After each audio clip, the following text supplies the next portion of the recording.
Señor el eterno descanso. Que descansen en paz.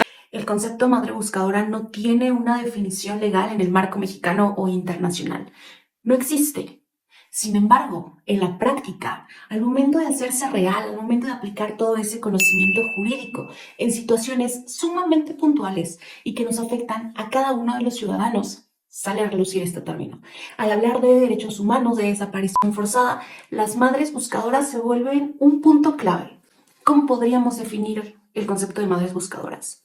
Generalmente son mujeres, aunque puede aplicar también para hombres, que son víctimas secundarias de una desaparición forzada de cualquier individuo, ya sea por parte del Estado o por parte de particulares. A pesar de no existir dentro de un diccionario jurídico, estas madres o estas personas buscadoras ejercen 3 derechos fundamentales, al menos en nuestro país. El primero es la dignidad humana. Hablamos también de una reparación de daño. Y lo más importante es el acceso a la justicia. Al hablar de nuestra sagrada Carta Magna, tan sagrada como todos los familiares que buscan estas mujeres, hablamos que el artículo 1 nos va a marcar el derecho a la dignidad y a la protección de los derechos humanos que se violen en cada uno de los casos y en cada historia que cada una de ellas nos puede contar.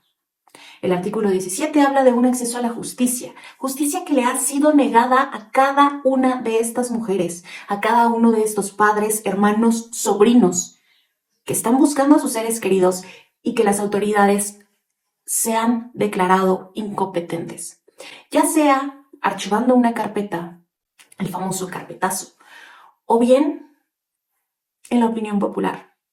¿Qué otra cosa necesitas para saber que nuestro sistema judicial está completamente fracturado? Si hablamos de una ley general de desaparición forzada de personas, esta ley reconoce la participación de los familiares en las búsquedas. De la misma manera, reconoce la responsabilidad del Estado en la localización e identificación de todas estas víctimas. Es decir, estas madres buscadoras no deberían de estar solas. Sin embargo, es muy poco ético. Es indignante que les den solamente 3 días al mes el apoyo de las autoridades para poder hacer las búsquedas pertinentes de miles de personas desaparecidas.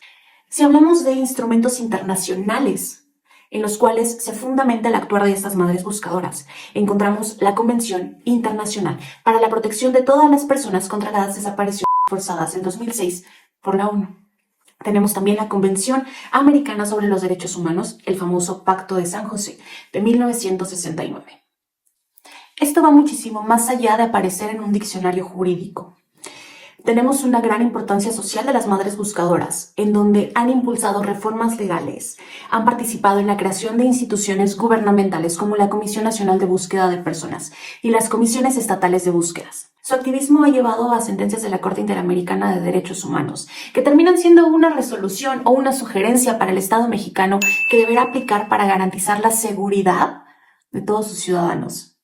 Aunque no están formalmente reconocidas, las madres buscadoras son una figura social que jurídicamente ha impactado en un proceso judicial. Su labor ha sido clave en una lucha que se gana día con día.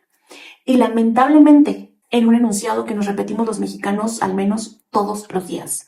Si no lo hacemos nosotros, nadie va a llegar a hacerlo. Socialmente hablando, una madre buscadora es una mujer que ante la desaparición de su hijo o de su ser querido, asume la tarea de encontrarlo, ante la falta de respuesta o la ineficacia de las autoridades. Este término ha surgido en México como respuesta ante una ineficacia gubernamental, en donde la crisis de desapariciones ha llevado a que la sociedad comience a darle respuesta, es decir, se forman colectivos.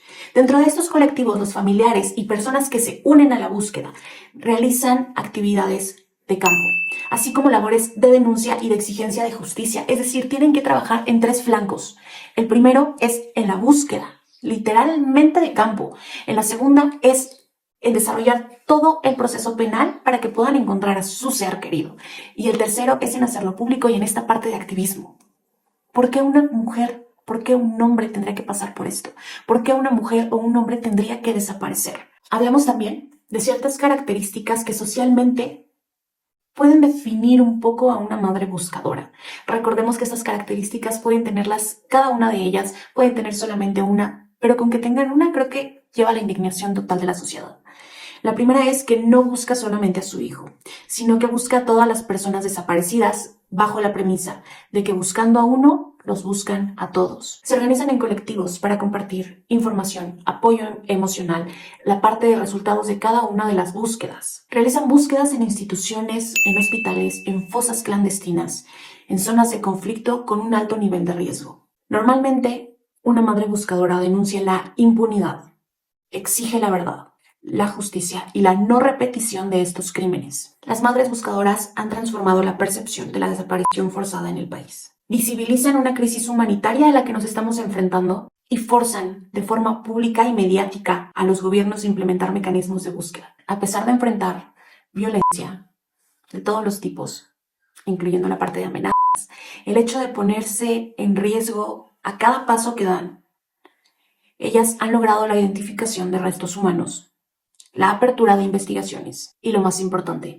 la generación de políticas públicas para combatir la desaparición de personas. En el imaginario colectivo, las madres buscadoras hacen alusión a un amor incondicional, a un amor inquebrantable, a resiliencia y a combatir la impunidad que vivimos en México. Su lema más emblemático resume su causa hasta encontrarlos. No es un tema sencillo, no son tiempos sencillos, no es momento de ponernos a pensar en si estas personas que desaparecieron buscaban un trabajo, llevaban una falda corta o tenían muchas ilusiones de cambiar de vida. Déjame tus comentarios, déjame la causa de esa mujer buscadora y déjame tu historia, déjame su historia. Las voy a estar leyendo y compartiendo.